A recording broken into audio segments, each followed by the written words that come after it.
everybody. Welcome to this week's Technique Tuesday.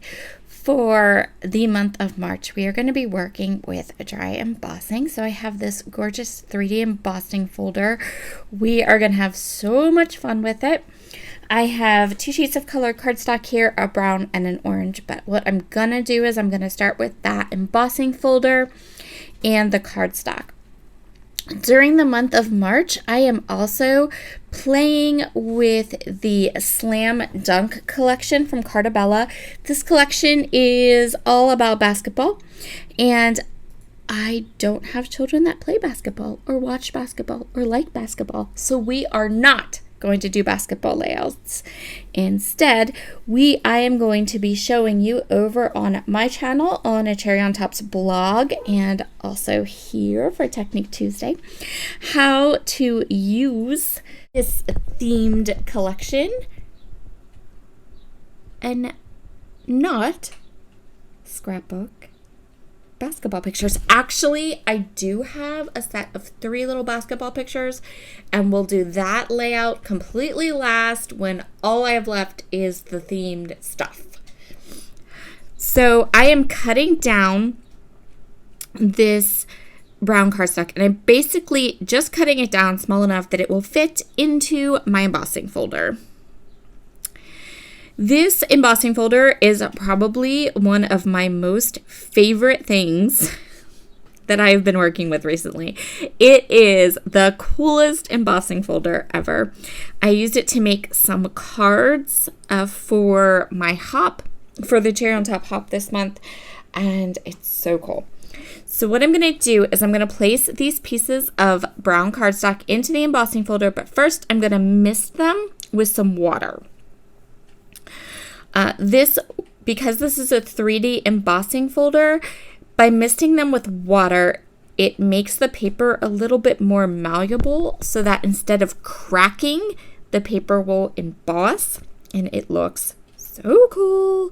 So I'm going to go ahead and run all of these through my Sizzix switch and then check out the yumminess. I love, love, love how this looks. So what I'm going to do is I am now going to take all of these embossed panels and I'm going to cut them into 1-inch strips.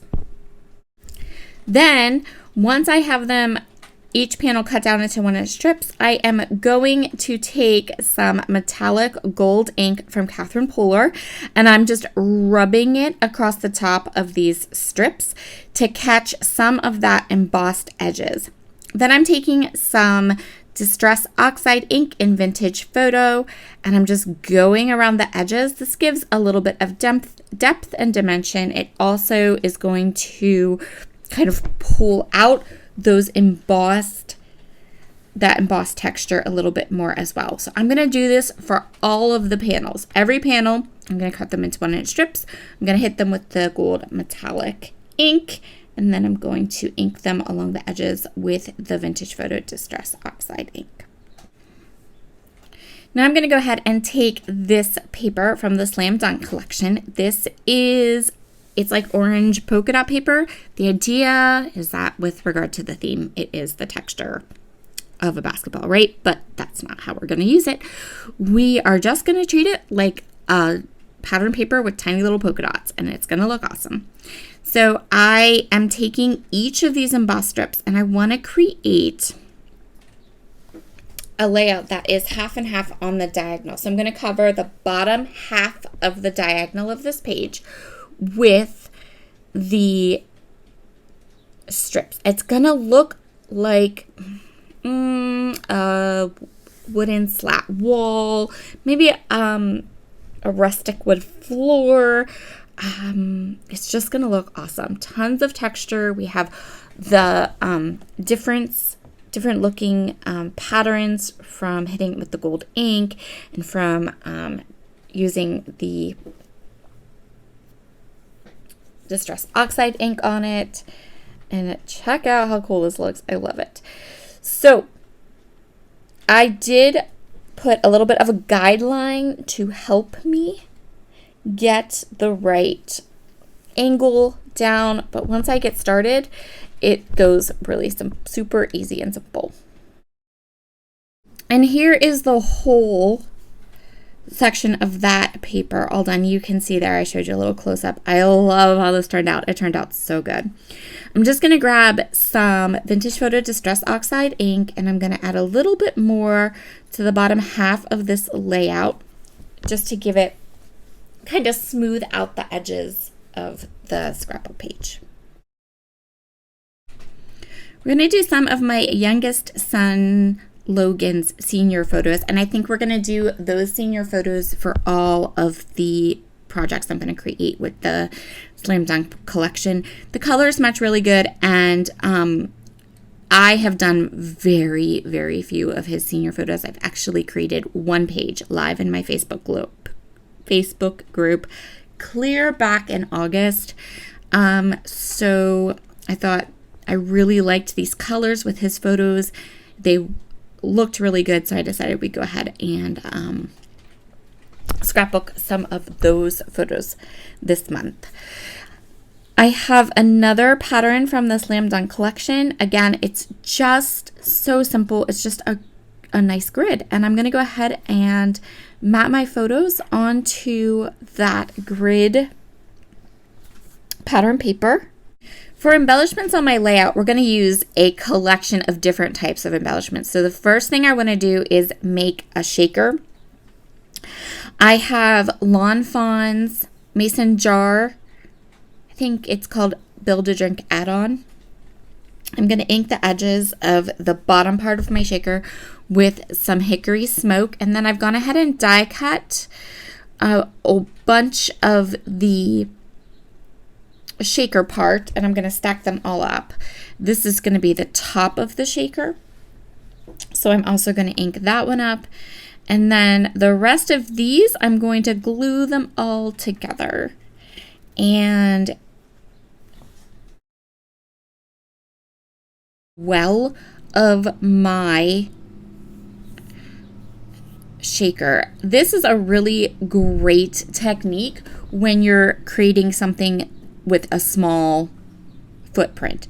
So these small, the outside edges of this cup are really thin. You would need some really thin foam tape. So a better option is just to die cut the frame part multiple times and then stack them up like you see me doing here. And then we can add our sequin shaker mix. For the top of my shaker, instead of acetate, I decided to add vellum. This will give my shaker a much softer look.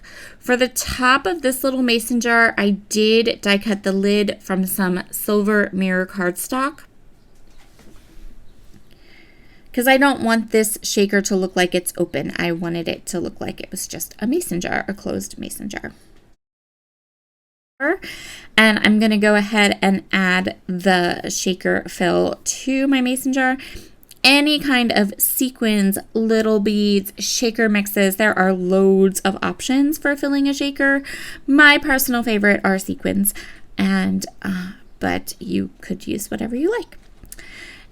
So once I have the shaker, my filled shaker here, I'm just going to add a bead of glue right around the outside edge and pop the back of my shaker onto this, and that's it. Easiest shaker ever. They're so much fun. And that is one of the embellishments we're going to make for our layout. Another embellishment we are going to make is I took some lovely green cardstock. I matched the color green with the color green in my photographs. I pulled in some leaf die cuts from my stash. I also pulled in just the leaves from the Lily of the Valley die cut pack from Lawn Fawn. That's a new one in the shop. I'm going to grab my waffle flower grip mat, some Rustic Wilderness, and some ground Espresso Distress Oxide ink. And I'm going to go ahead and just add some ink to the edges of these leaves, just to the edges. So I'm just going to press them right down onto my grip mat. I'm going to grab my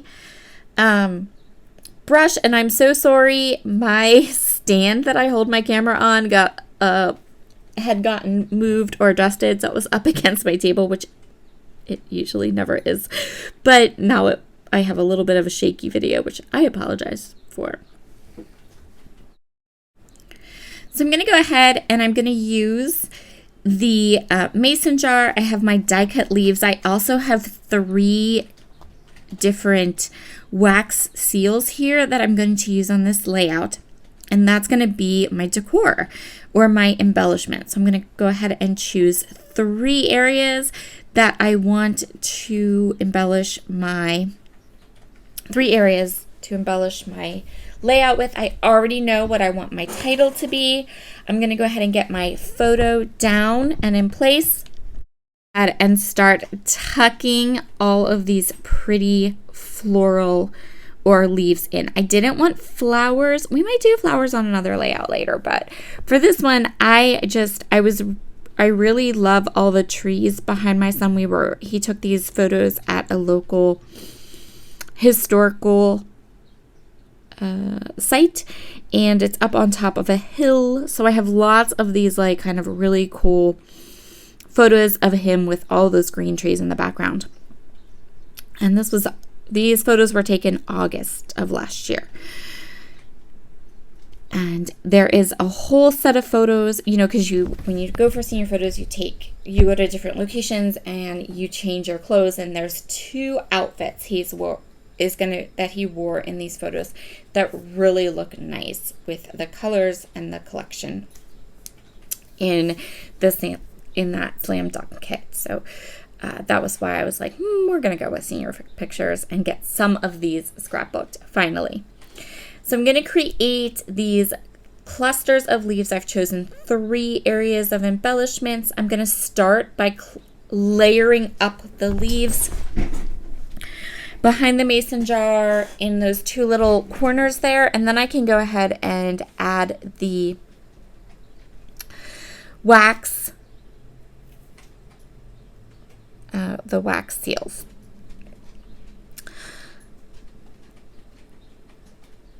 Now I'm going to go ahead and I am going to adhere down these clusters. I'm just adhering down the tip of the leaves because I definitely want all of that like texture.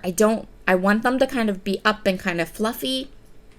So when I put the glue down, I'm just putting the glue in at the bottom, right at the bottom of the leaves. And then once I have the leaves clustered together, I'm going to add 1 wax seal to each of my clusters. So we have a bit of a mixed metal thing going on here. We have the gold on the wood, homemade kind of wood planks. The wax seals that I chose are wax seals that had both gold and silver in them. So for my title, I want to go silver because I want the mixed metallics on this layout to look intentional and not like I just wasn't paying attention, because really I was paying attention. I'm also going to grab some Aqua Splash. This is the gilded color, so this is the gold color. And I'm going to add just a little bit of extra gold splatter right around my clusters. I have been curating a list of senior titles for this picture, for these photos. So I have a nice kind of list to pick from. I'm going to go with senior vibes on this one, and then the year the photos were taken at the bottom, just because I want to make sure that it fit, and this seemed to be the best option to fit. I am using silver letters from Pinkfur Studio, again emphasizing the fact that I'm mixing the metals, that we have gold and we have silver, and that I am using them both on the layout together. And then to reinforce the fact that my sequins in my shaker don't get lost, right? I don't want them to get lost and I don't want them to look out of place. So I'm adding just a couple of sequin accents to a few of the leaves.